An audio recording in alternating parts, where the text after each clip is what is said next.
Prezados colegas e convidados, I'll ask for 5 minutes to make a summing up of the meeting, if you allow me, please. And then I give the word for you for the closing of this very important and outstanding meeting we had during the day. But then I will turn to Portuguese. Prezados colegas, participantes e convidados, ao encerrarmos essa conferência sobre futuros verdes, eu expresso meus sinceros agradecimentos e enfatizo a clareza, urgência e riqueza das contribuições que presenciamos ao longo dessas sessões. Eu agradeço inicialmente ao professor Papá, que abriu o nosso evento, superintendente de Relações Internacionais da UFRJ,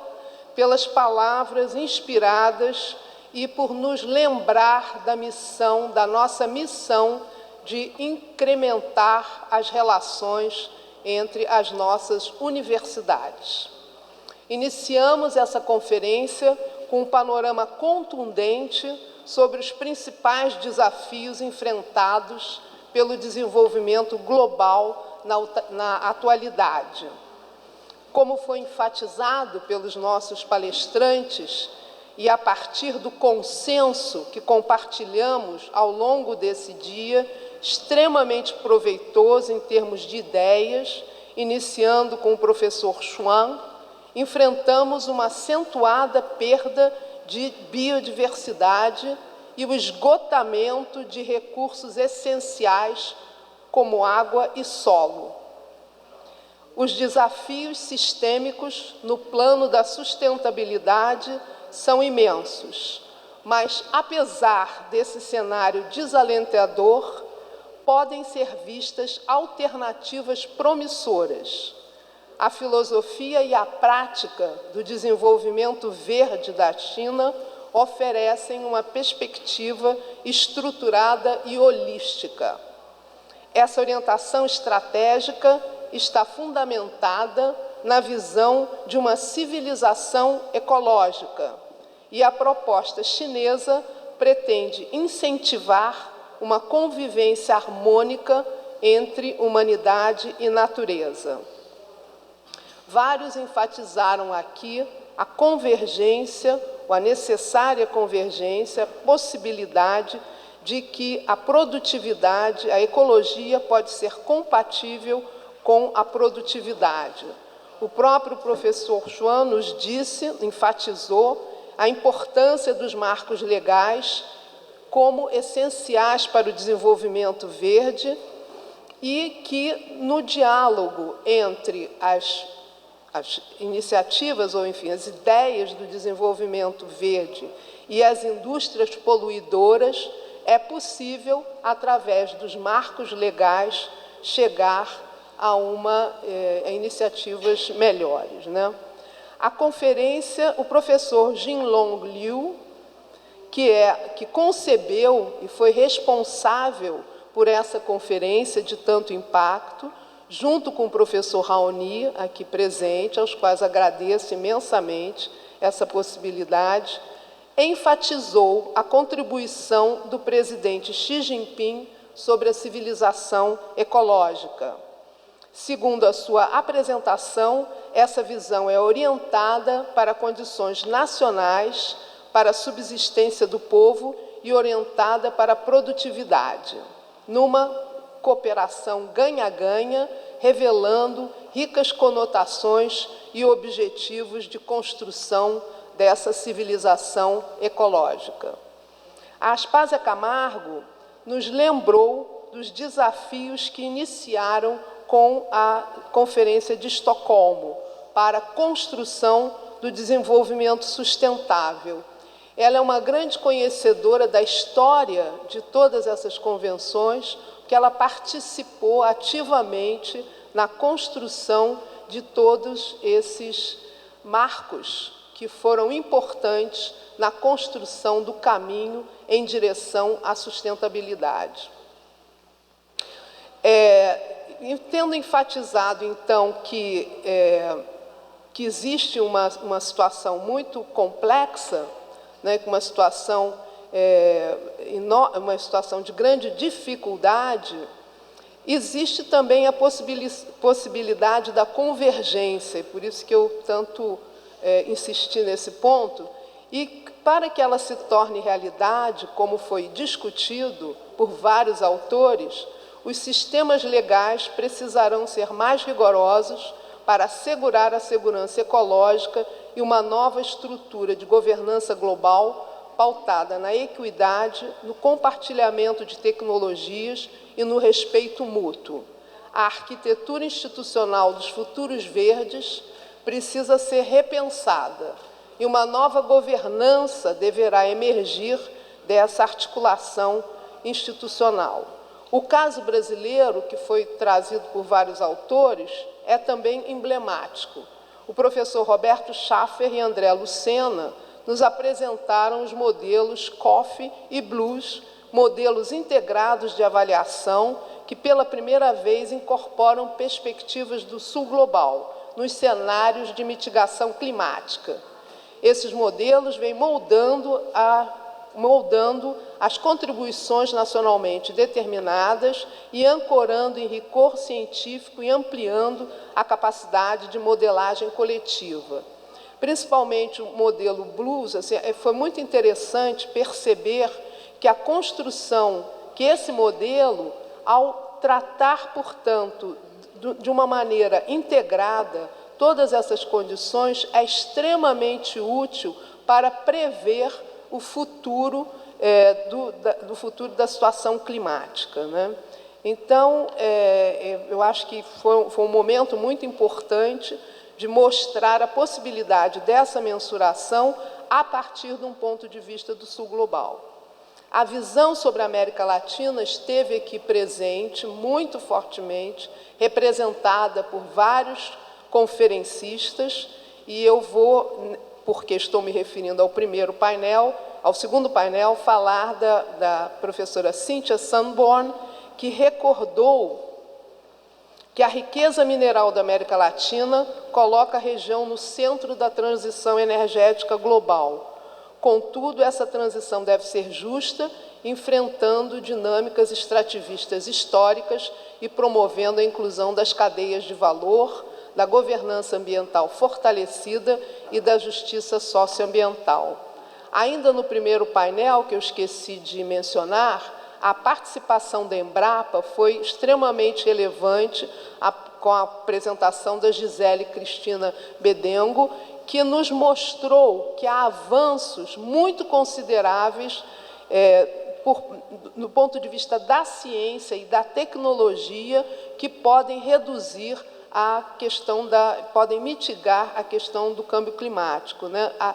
a partir da redução de gases de efeito estufa. A agricultura brasileira é líder internacional na agricultura de baixo carbono e o Brasil é o quarto produtor de alimentos do mundo. E ela mapeou vários programas relevantes nessa direção e, junto com a Petrobras, nos deu um exemplo importante de empresas estatais, comprometidas com a redução dos riscos climáticos e com a redução dos gases de efeito estufa. Quero voltar agora, então, para a Cíntia, que ainda não terminei, né, de que ela nos fala da transição justa e da contribuição importante para a compreensão das cadeias globais de valor, com ênfase na transição energética. Shen Chun Hong esclareceu como a sinergia entre os setores público e privado impulsionou a liderança chinesa em energia renovável. Nos casos do Brasil e da América Latina, a pergunta é: como se dará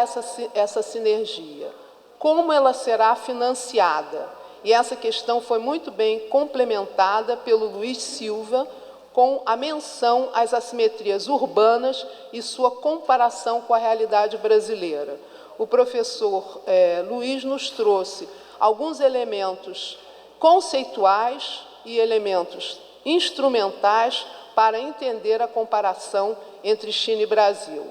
Já no campo das ideias para conservação florestal e biodiversidade, tivemos a contribuição de Yang Dong, Lucas Figueiredo, para os programas de conservação, assim como Raoni Rajan e Sônia Carvalho Ribeiro examinaram como as estratégias de restabilidade e bioeconomia podem combater o desmatamento ilegal e fomentar mercados centrados na biodiversidade. Especialmente, o professor Raoni Rajan nos informa que o restabelecimento do plano de prevenção e controle do desmatamento tem contribuído enormemente para essa mitigação. Vou ainda mencionar a professora Wei Yang, que apresentou as reformas estatais na governança da biodiversidade na China, mostrando que o governo chinês ampliou a governança das áreas protegidas, focalizando questões de redução da pobreza e ampliando a supervisão do meio ambiente através de novas tecnologias. Já estou me aproximando do final. Davi Moura Valverde e Alberto Cortez Ramon propuseram um modelo regenerativo inovador, a arquitetura estratégica de fazendas com potencial para restauração florestal em larga escala e recuperação da biodiversidade. Do ponto de vista da governança e das políticas públicas, Kim Lam Mei trouxe uma análise comparativa sobre os processos de integração regional da América Latina, destacando as lições da ASEAN e da União Europeia. Mônica Gabay sublinhou a relevância dos instrumentos de política de atuação do setor privado no contexto do Marco Global da Biodiversidade de Kunming-Montreal. E, finalmente, a ex-ministra Vélia Govari enquadrou as relações China-América Latina como uma parceria ética e civilizacional que transcende o comércio e se manifesta na cooperação mútua e no reconhecimento recíproco. Suas considerações históricas e políticas foram iluminadoras. E, por fim, Leonardo Bulamarque inseriu esses diálogos numa narrativa mais ampla de convergência e divergência civilizacional. Embora a China e a América Latina compartilhem interesses comuns na transição verde, seus caminhos são marcados por tradições políticas, culturais, históricas muito distintas. O desafio está em reconhecer essas diferenças e, ainda assim, avançar em direção a objetivos planetários compartilhados. Não é um objetivo fácil de ser atingido, mas a cooperação e a amizade entre os nossos países são uma base sólida para iniciar essa trajetória, para continuar com essa trajetória. Muito obrigada a todos, foi um dia inteiro de insights, de contribuições fundamentais, e eu pretendo pedir autorização a todos vocês para colocar as apresentações no site dessa conferência, de tal maneira que a gente possa refletir, continuar essa reflexão acerca de todas as questões que foram extremamente bem encaminhadas e bem discutidas ao longo de todo o dia. E, então, com o maior prazer e com grande honra, passo a palavra, em primeiro lugar, para o professor Aziz Saliba, que é o vice-reitor da Universidade Federal de Minas Gerais, nossa parceira em muitas atividades e muitas iniciativas para iniciarmos, então, o encerramento dessa conferência.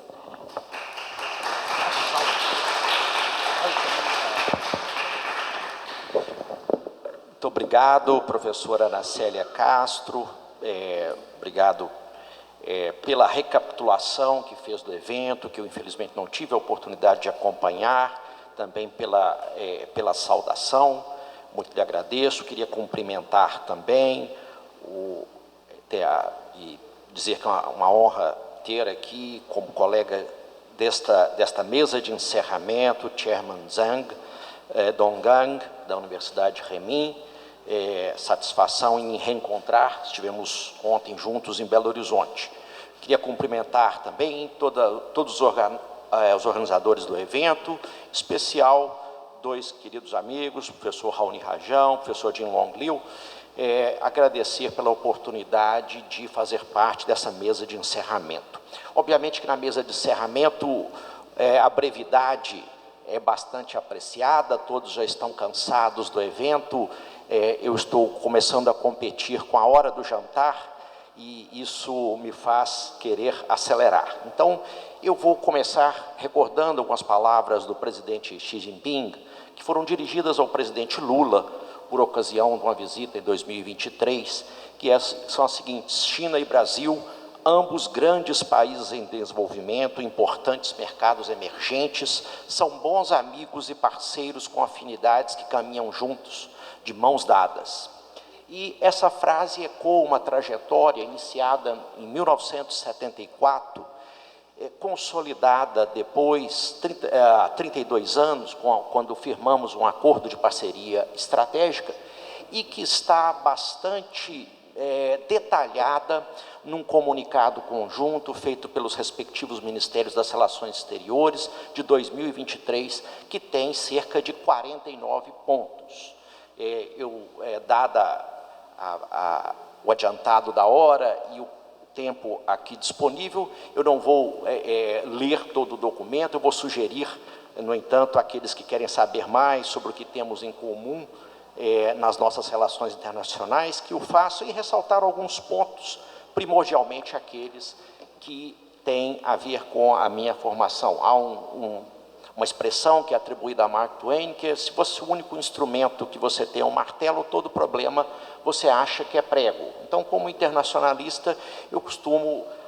tratar as questões sempre da perspectiva internacional. E eu posso lhes dizer que, no plano internacional, a China e o Brasil convergem mais do que divergem.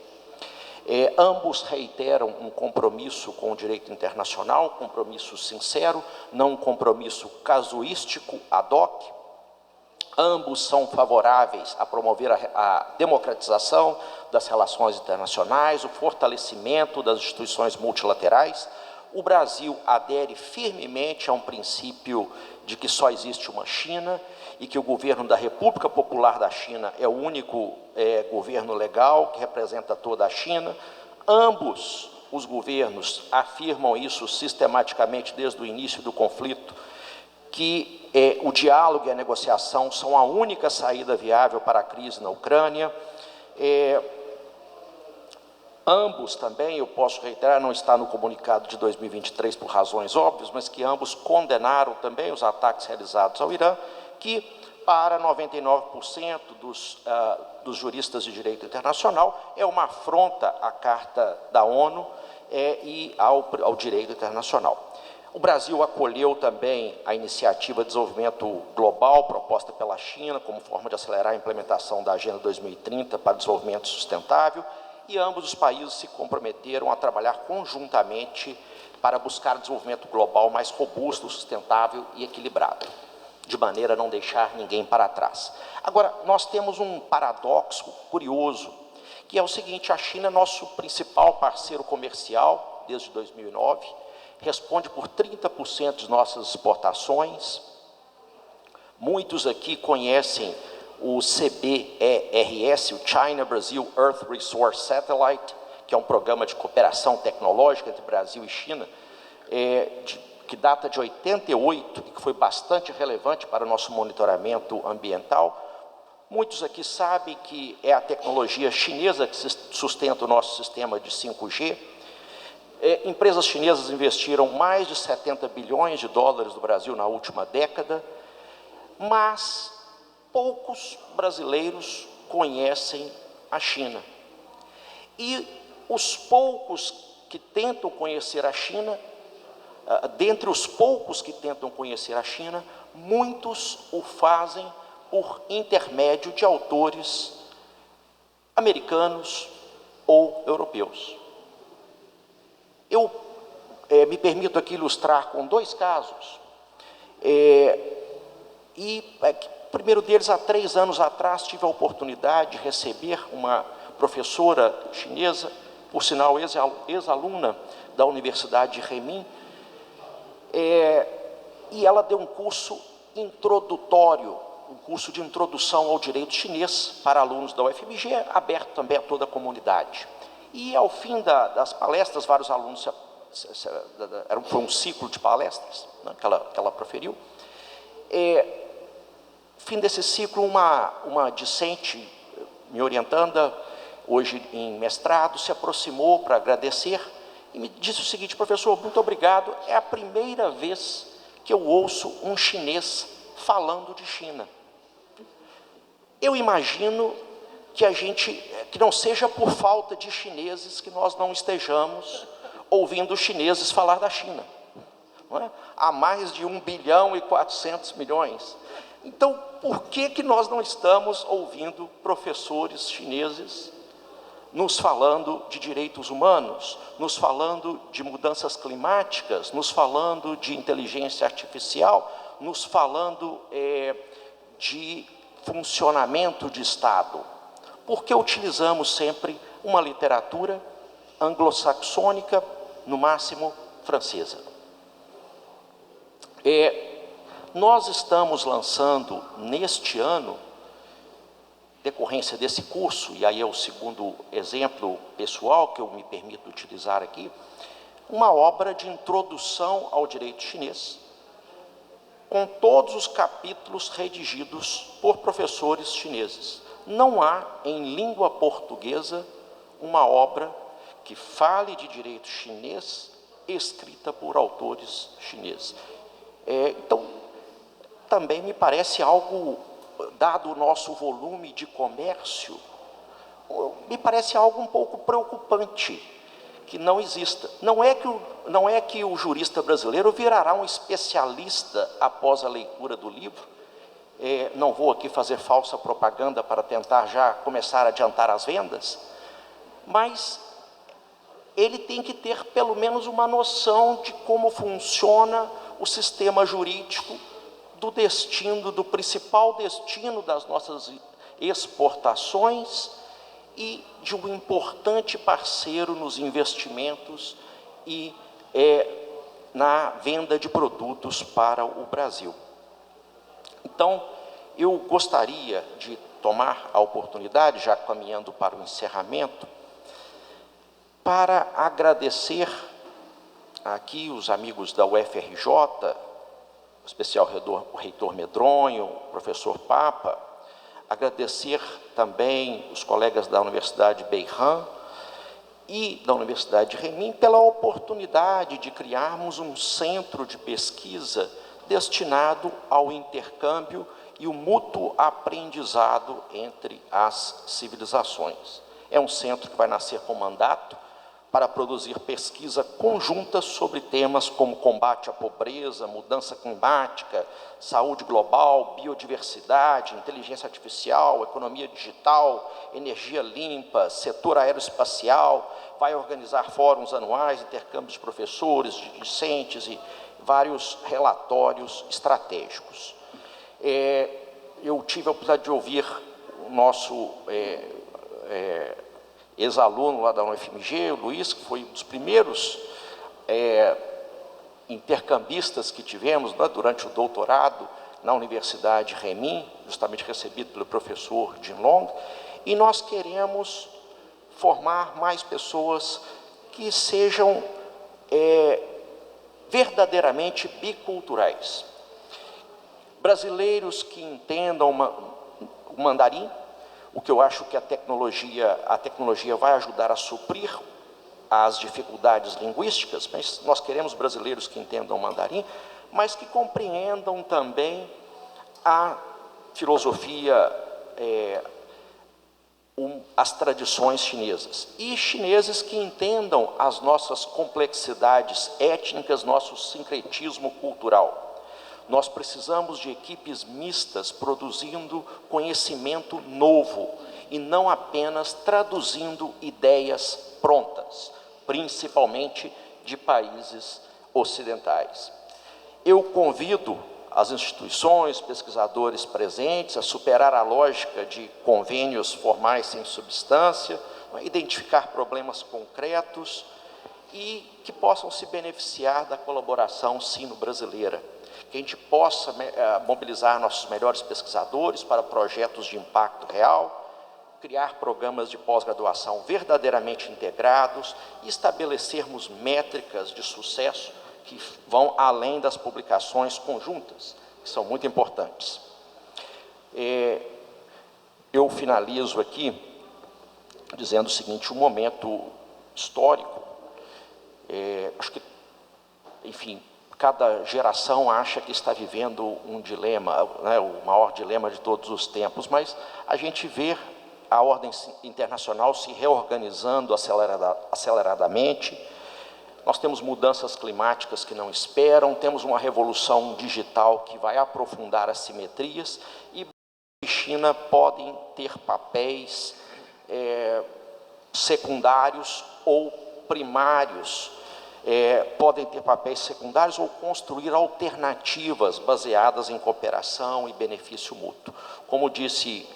Darcy Ribeiro, importante pensador brasileiro, só há duas opções nessa vida: se resignar ou se indignar. E eu não vou me resignar nunca. Então, eu recorro a um provérbio chinês para encerrar, que plantar uma árvore é acreditar no amanhã. Eu acho que com esse centro nós estamos plantando não apenas uma árvore, mas uma floresta de colaboração a ser regada com conhecimento, com amizade, rumo a um mundo mais justo, sustentável e solidário. Muito obrigado a todas e todos.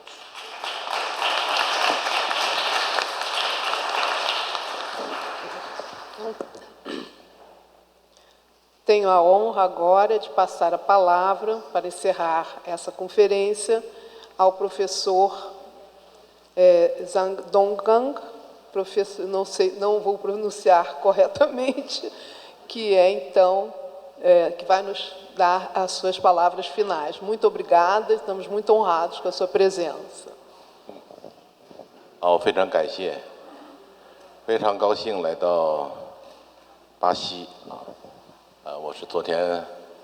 才到的今天一早就到了里约来参加我们第3届中拉绿色未来与文明交流互鉴这个2国的学术研讨会来见证的一个非常重要的一个时刻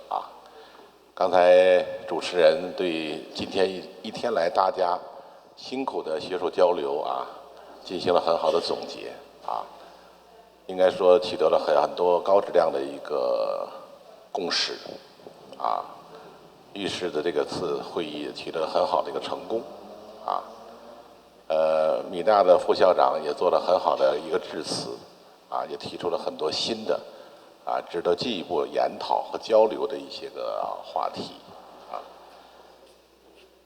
那么我首先代表人民大学作为这次研讨会的主办方，对这次大会的成功举办表示祝贺，对各位专家各位学者所付出的真知灼见表示欣赏这个我们这次讨论会呢是中拉绿色未来和文明交流互鉴那么人类走了上万年，走到今天一个历史证明的一个观点，也就是生态兴则文明兴所以大家也探讨了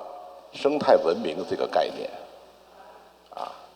那么我们的习主席很早就提出来了，金山银绿水青山就是金山银山那么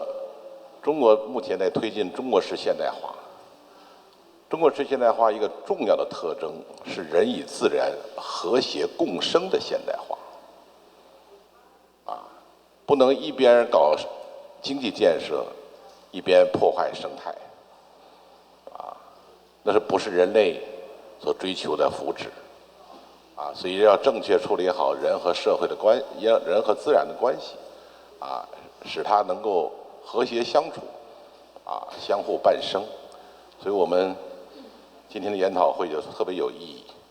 特别有意义而当今世界气候变暖生态的系统的退化，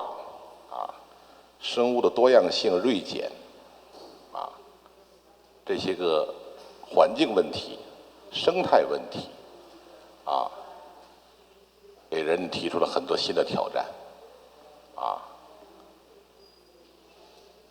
那么面对着联合国2030可持续发展目标，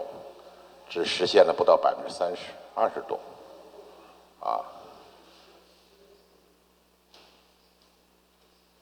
那么目前全球南方国家，包括巴西在内，包括中国在内，都在努力的来实现2030联合国可持续发展目标，而一些发达国家退群的退群，该承诺的都不履行，所以当今世界，应该世界之问、人民之问、发展之问、生态之问，非常迫切，非常迫切，那么中国以拉美和加勒比国家，包括巴西在内，中国在内，都是全球南方的重要成员。我们共同应该说共怀走现代化之路，中国是推进中国式现代化，我相信巴西也在推进巴西式的现代化，因为照抄照搬西方以美国为首的西方的现代化之路，事实已经证明以失败而告终，所以必须秉承本国的历史文化、国情，资源禀赋，来发展属于自己现代化的道路，走好自己的道路。中国就坚定不移地坚持走中国特色社会主义道路，而不是照抄照搬西方的。那么巴西和中国都是人口的大国，土地非常的辽阔，各种资源都非常的丰富，所以有很多的相同之处。中国是960万平方公里，巴西是850多万平方公里，非常辽阔，矿产资源非常丰富，土地资源、绿色资源都很丰富。所以巴西要走好现代化，造福巴西人民的福祉，这个路怎么走？需要借鉴，但更要走好自己的路，而不是走好别人的路。别人的路是走不通的，自己的路才是康庄大道。所以中国是坚定不移地走好中国式的现代化之路，所以我们确定了2035年要基本建成中国式现代化，到2050年就是中华民族第2个100年的梦想，就是中华人民共和国成立100周年的时候，我们要建成富强、民主，是吧？和谐、友善的社会主义强国。而这个强国就必然包括人和自然，伴生共生、相互协调、和谐的一个强国。而这个强国背后是个文化的复兴，文明新形态的建构，这当中就包括生态文明，生态文明，那么中国在以我们的习近平生态文明思想为指引，秉持呢绿水青山就是金山银山的理念，将绿色发展呢塑造为中国式现代化的显著特征，以显著的成就为全球的环境治理贡献中国的力量。那么拉美和加勒比海地区刚才谈到了，也积极践行联合国2030可持续发展目标。近年来呢，双方在“一带一路”倡议的框架之下，在中拉论坛机制的促进之下，不断的深化合作，为绿色增长注入了难得的动力。中国人民大学是中国共产党创办的第一所新型正规大学，是1937年啊，它的前身是1937年的陕北工学啊。那么近年来，我们也落实习近平总书记的生态文明思想啊，在学科建设、人才培养啊、学术交流，包括智库建设啊，做了大量的工作啊。特别是我需要和各位专家所说的是，我们去年发布了《人类2050人与社会全面发展报告》，提出了2050人与社会发展目标啊。虽然现在2030联合国可持续发展目标还没有实现，但我们要想得更远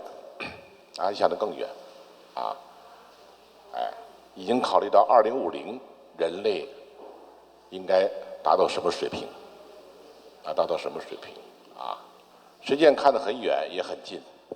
啊。今年是2050年，25年以后，说远吗？一点不远，是吧？2050年，25年以后，地球是怎么样的？人类是什么状态？生态会是如何？啊？那么，在中拉双方人民共同努力之下，应该说，太平洋两岸一个绿色健康的新世界正在蓬勃的生长。今年5月，习近平主席在中拉论坛第4届部长级会议上就宣布了中拉携手启动5大工程，其中以落实全球发展倡议、拓展清洁能源合作作为主要内容的发展工程，为中拉深化绿色发展合作指明了方向，也明确了新的路径。我们这次国际研讨会这个成功举办，可以说是中拉深化文明交流互鉴的生动的写照。今天所达成的很多学术的成果，也必将成为中拉共创绿色未来的有力的推动。那么借此机会呢，我们将以本次研讨会举办为契机，那么我提出一些个想法供大家来参考。一就是增进学术交流，刚才米大的副校长也谈到了那么中国和巴西的学者应该围绕着生态文明、人类可发展的一些重大的议题合作开展研究，由交流走向合作。之前有一个谈到了，我们终于听到一个中国人讲中国，我想这个历史要一去不复返了。所以，中国和巴西的学者必须围绕着共同关心的人类的重大的议题合作开展研究，这样互相了解会更加深入，所以它是互鉴的关系，相互学习的关系，相互提高的关系，所以学术交流合作就非常重要，第二呢，要凝聚发展共识，深入挖掘中拉文明的生态的智慧，那么中华民族崇尚天人合一，道法自然等人与自然和谐共生的思想，那么拉美地区也有美好生活的理念，反对掠夺和破坏自然的资源，保护环境的思想。所以在这个方面，两国的智慧有很多相同之处，这都很多是农耕文明所赋予的一些个生态哲学。中国人讲叫靠天吃饭，是吧？不能得罪老天爷，所以要敬天敬地，敬天敬地，这是农耕文明特别强调人和自然的关系，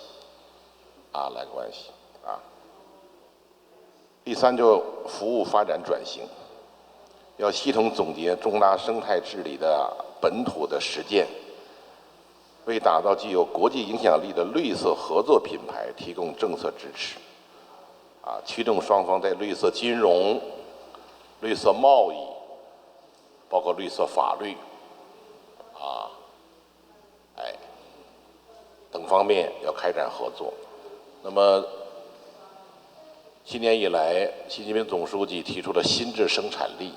它的核心还是以科技创新，提升生产力的质量，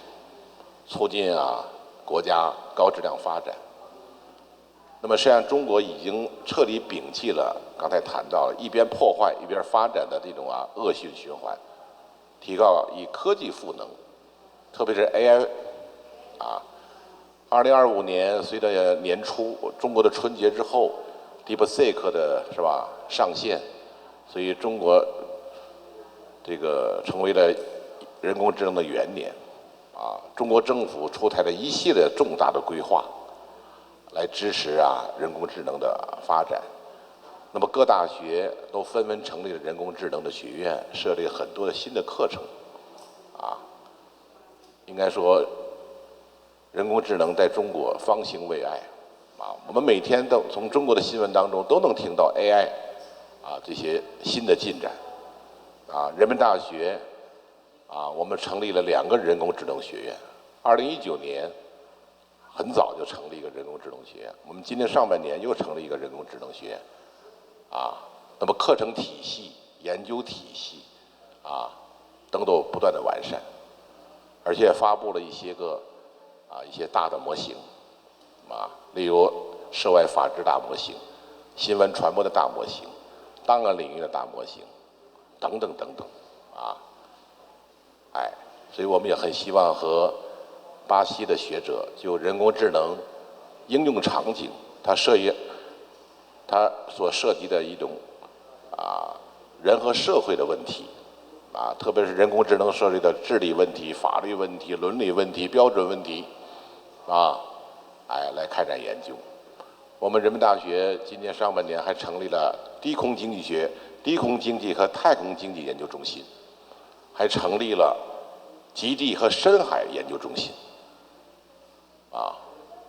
这都涉及到生态文明，人类的生活空间，那么绿色发展，而不是破坏。是合理利用，和谐共生，和谐共生，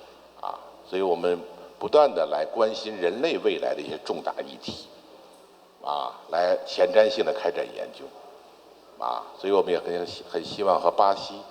的学者们一起，我们更不希望巴西国家发展当中资源得到破坏，例如巴西有那么多矿产资源，山都没了。植被都破坏了，怎么修复？所以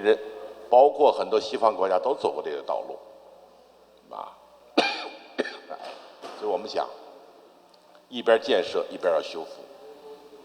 因为很多资源、很多生活是不可逆的，所以当今世界的生物的多样性已经濒于贫乏，所以我想我们应该相互的学习。所以说，人民大学愿意和各位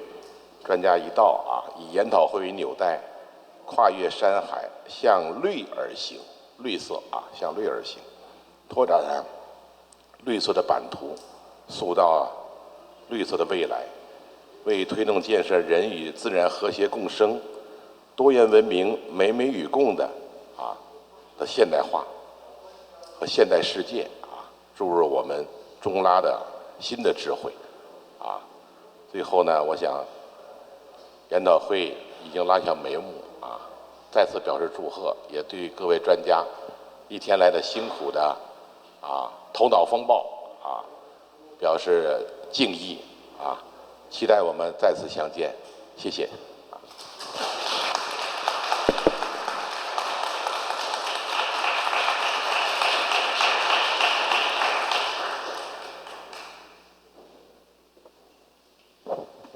Bom, então, terminamos esse dia tão iluminador e tão intenso de ideias e propostas tão importantes para seguirmos o caminho das convergências no sentido do desenvolvimento sustentável e da questão da redução dos problemas climáticos. Então, boa noite a todos e terminamos, então, o nosso evento.